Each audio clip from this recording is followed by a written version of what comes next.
24 de marzo. Santa Catalina de Suecia, Virgen. 1381. En Suecia, hoy día, no solo son luteranos casi todos sus habitantes, sino que también la cultura y la vida llevan impreso el sello del protestantismo. Los católicos representan solo una exigua minoría. Sin embargo, el país de Gustavo Adolfo ha pertenecido a la Iglesia romana durante 6 siglos, del X al XVI, y en aquella época produjo admirables frutos de fe, de devoción y de santidad. Santa Catalina de Suecia, llamada también Santa Catalina de Vadstena, nació hacia 1331, de padres nobles y cristianos. Era la cuarta entre los 8 hijos del príncipe Olaf Gudinarsson y de su esposa Birgitta Birgesdotter, que no es otra que Santa Brígida, cuya festividad celebra la Iglesia el día 9 de octubre. De niña fue confiada para su educación a la abadesa del monasterio cisterciense de Riseberga. Por decisión paterna se casó a los 16 años con el linajudo y virtuoso conde Egard Lydersson van Kieren. De común acuerdo, los dos esposos decidieron vivir en virginidad a imitación de la Santísima Virgen y San José, y entregados a la plegaria, los ayunos y las obras de caridad. El hermano mayor de Santa Catalina, Carlos, príncipe ligero y mundano, hizo todo lo posible por apartar a su hermana de esta vida de perfección, mas en vano. En cambio, Santa Catalina, con sus exhortaciones y su ejemplo, consiguió que su cuñada Gaide, la esposa de Carlos, renunciara a la vida lujosa y disipada que llevaba. La madre de Santa Catalina, Santa Brígida, después de la muerte de su marido se encontraba en Roma. A Santa Catalina le entró un ardiente deseo de ir a reunirse con su madre. Con permiso de su marido, pese a los intentos de su hermano Carlos para que no se lo concediera, Santa Catalina emprendió el largo viaje a Roma en el año santo de 1350. Cuando en el verano de dicho año Santa Catalina llegó a la ciudad eterna, su madre estaba fuera de Roma, solo después de algunos días, y gracias a haberse encontrado de manera providencial en la iglesia de San Pedro con el obispo Pedro de Scanninge, uno de los acompañantes de Santa Brígida, pudo ir a reunirse con esta, que se encontraba en el monasterio de Farfa, en el Lacio. Después de haber pasado junto a su madre unas semanas en Roma, disponíase Santa Catalina a regresar a Suecia. Santa Brígida, entretanto, había tenido una revelación divina, que era precisamente su hija la compañera y colaboradora que Dios le había designado para dar cima a la obra que traía entre manos, es decir, para la fundación de la Orden del Santísimo Salvador. Santa Brígida le preguntó entonces a su hija si estaba dispuesta a pasar por Jesucristo penas y contrariedades. Santa Catalina le contestó afirmativamente, añadiendo que estaba dispuesta a seguir la voluntad divina, aunque para ello tuviera que dejar, no solo su patria, amigos y parientes, sino a su mismo marido, a quien, son sus palabras, amaba más que a su propio cuerpo. Poco después Santa Brígida tuvo otra revelación, que su yerno, el conde Egard Lydersson van Kieren, había fallecido en su castillo de Suecia. Santa Catalina entonces fue invadida por una gran depresión de ánimo, en medio de su tristeza sentía un gran amargor y desaliento, viéndose obligada a permanecer en casa mientras su madre y sus acompañantes visitaban las iglesias romanas para ganar indulgencias. Apareciósele entonces la Virgen María, ordenándole la obediencia a su madre y a su director espiritual, y que abandonase la nostalgia de su tierra y amistades. Al mismo tiempo, la Santísima Virgen le prometía su poderosa protección si permanecía junto a su madre. Santa Catalina así lo hizo. En Roma vivían Santa Catalina y su madre en la más estrecha pobreza voluntaria, ganándose el sustento con el trabajo de sus manos, visitando las iglesias, dedicándose a rudas penitencias y ayunos sin abandonar por ello los ejercicios de piedad, especialmente la meditación en la pasión del Señor, y practicando la caridad, repartían limosnas a los menesterosos y enseñaban la doctrina cristiana a los pobres extranjeros. En medio de esta vida de santificación y mortificación, Los biógrafos nos cuentan un hecho por el que se pone de relieve la ternura filial de Santa Catalina. Ella y su madre dormían siempre sobre el santo suelo, pero cuando Santa Brígida se había dormido, su hija procuraba poner una almohada bajo la cabeza de su madre. Santa Catalina era joven y hermosa, y ambas cosas iban a acarrearle una serie de dificultades por parte de los numerosos pretendientes que surgieron entre los nobles romanos.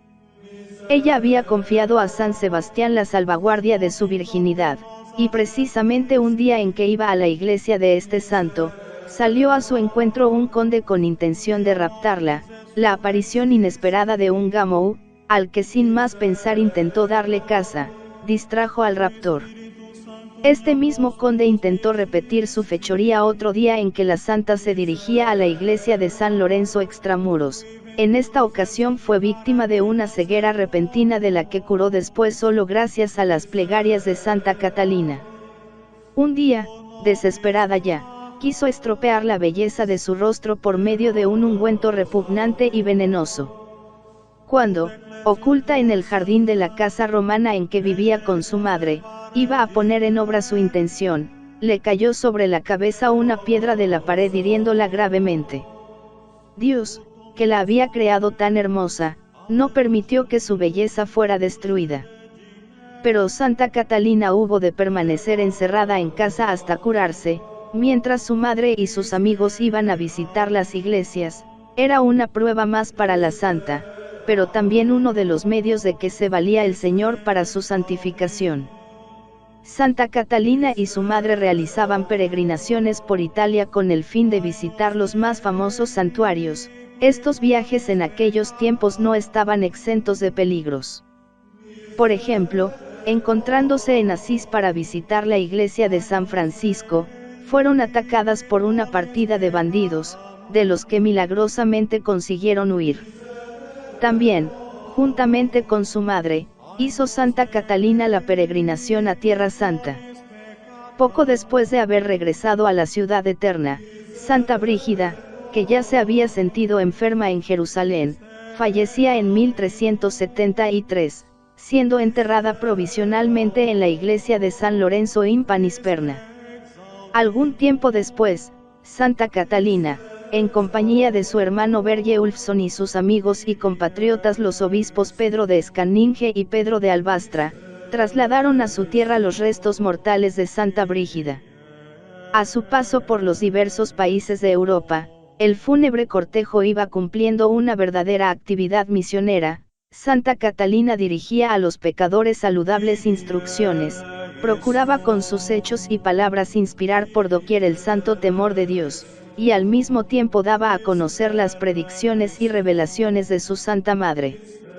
Después de haber atravesado toda Europa, embarcaron en Danzig para Suecia, a donde llegaron, tocando tierra en Söderköping, a mediados de junio de 1374. El paso de los restos mortales de Santa Brígida a través de Suecia fue una procesión triunfal. Los milagros florecían a su paso y las gentes acudían de todas partes a oír los sermones de Pedro de Albastra. Santa Brígida fue enterrada en Vadstena el 4 de julio de aquel año con gran solemnidad. Después de haber enterrado a su madre, Santa Catalina se encierra en el monasterio de Vadstena, pintorescamente situado a orillas del gran lago Vättern, viviendo bajo la regla que durante nada menos que 25 años había practicado en Roma junto a su madre. Poco tiempo después, y a pesar de no ser ese su deseo, Santa Catalina era elegida abadesa, pero tampoco ahora iba a poder disfrutar de una existencia tranquila. El constante peregrinar era el sino de su vida. En efecto, en 1375 emprende de nuevo el largo y, en aquel tiempo, dificultosísimo viaje a Roma, esta vez con una doble finalidad: poner en marcha y activar el proceso de canonización de Santa Brígida, y conseguir del Papa la aprobación de la Orden del Santísimo Salvador. En esta ocasión Santa Catalina permaneció en Roma 5 años. La canonización de su madre se vio retrasada por el cisma de Occidente, que entonces desgarraba a la catolicidad. Santa Brígida fue elevada a los altares por el Papa Bonifacio IX en 1401, Mas esto ya no alcanzó a verlo Santa Catalina. En cambio, consiguió del sumo pontífice Urbano V la Constitución Apostólica de 3 de diciembre de 1378, por la que se aprobaba la Orden del Santísimo Salvador y al mismo tiempo se concedían a Battena las mismas indulgencias que las que podían lucir los peregrinos que visitaban la iglesia romana de San Pedro ad Vincula. En 1380 Santa Catalina estaba otra vez en su amado retiro de Battena, donde murió el 24 de marzo de 1381, después de 9 meses de penosa enfermedad, contra la cual no quiso tomar ninguna clase de medicinas, y en cuyo largo desarrollo dio numerosos ejemplos de humildad, mortificación y paciencia. Santa Catalina recibía a diario, durante los últimos 25 años de su vida, el sacramento de la penitencia, y lo mismo continuó haciendo en su última enfermedad, pero a causa de los vómitos de que iba acompañada la dolencia, se veía privada de la comunión dominical, pues la costumbre de comulgar a diario no existía en la Edad Media, si bien pudo recibir la comunión antes de morir. El final de su vida no fue el final de su influencia.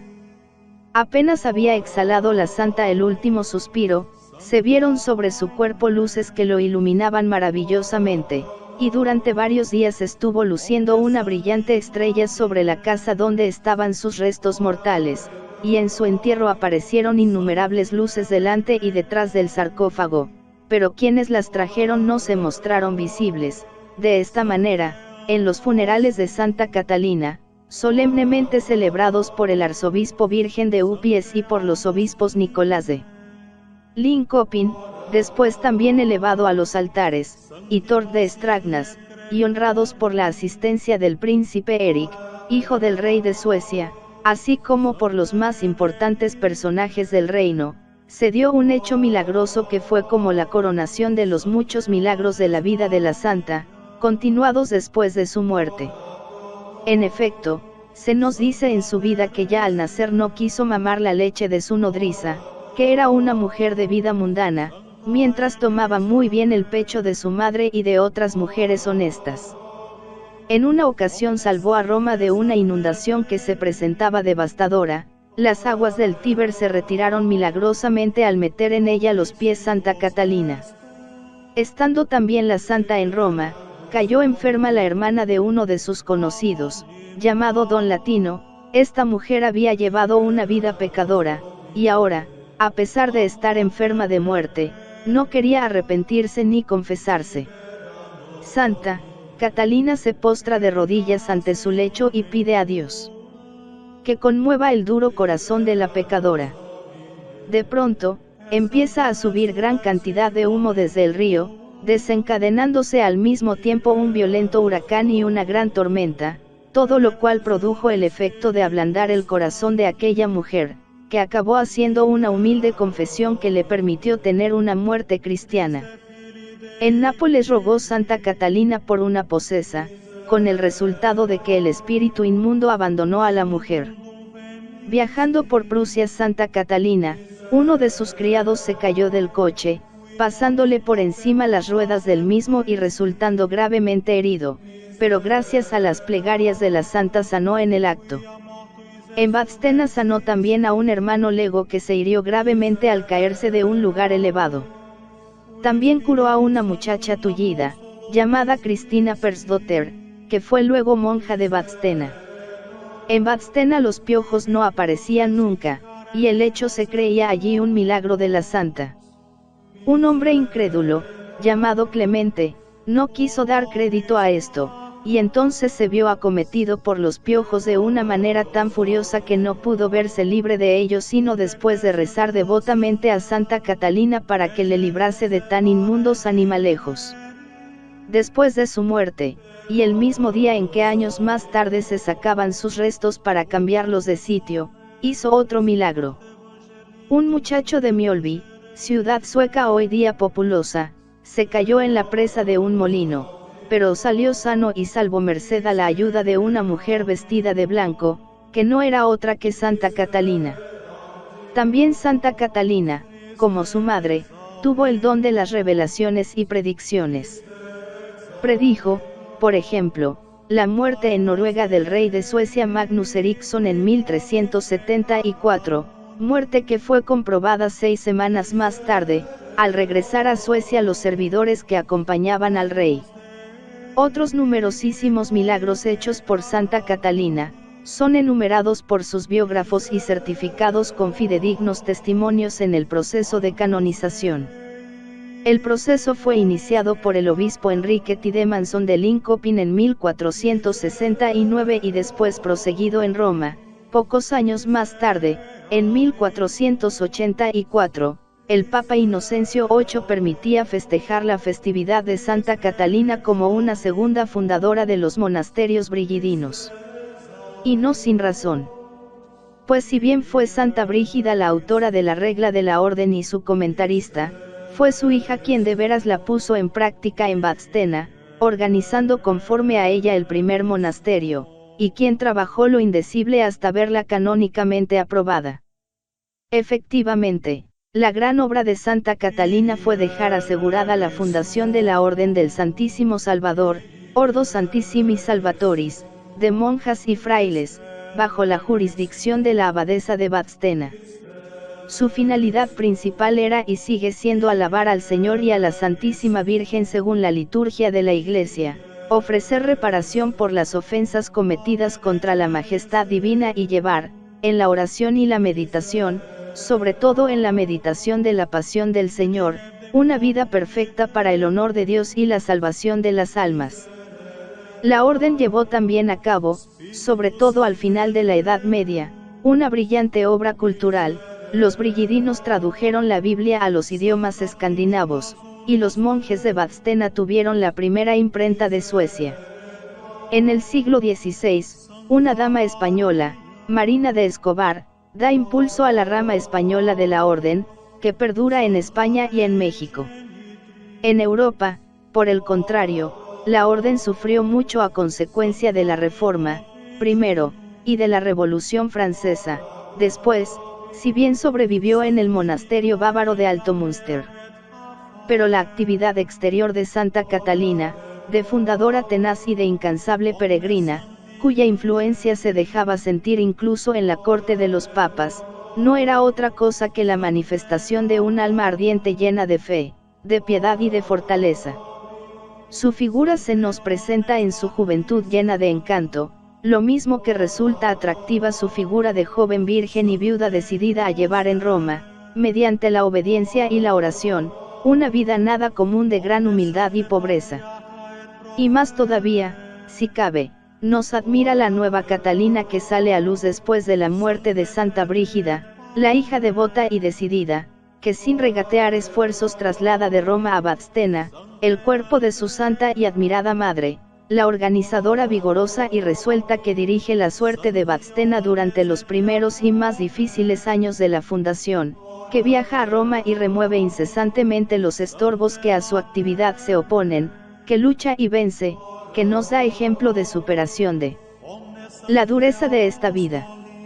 Sin duda todo, porque hizo de la meditación en la pasión del Señor, el centro de su vida, y porque, como dice una secuencia medieval de la santa, con alegría abrazó voluntariamente la cruz del Señor. Para terminar diremos que la Orden del Santísimo Salvador, cuya fundación definitiva en la Edad Media fue la gran obra de Santa Catalina, ha sido restaurada en nuestros días, e incluso ha sido construido un nuevo monasterio en Vadstena, a la sombra misma de la famosa Iglesia Azul, Blakirka, la primera de la Orden, gracias a los infatigables desvelos de otra tenaz mujer sueca, la Madre Isabel Eselblad, fallecida en 1957. En Suecia, su amada tierra, y en otros países, las hermanas brigidinas continúan caminando sobre las huellas de las santas fundadoras. El espíritu de Santa Catalina no ha muerto.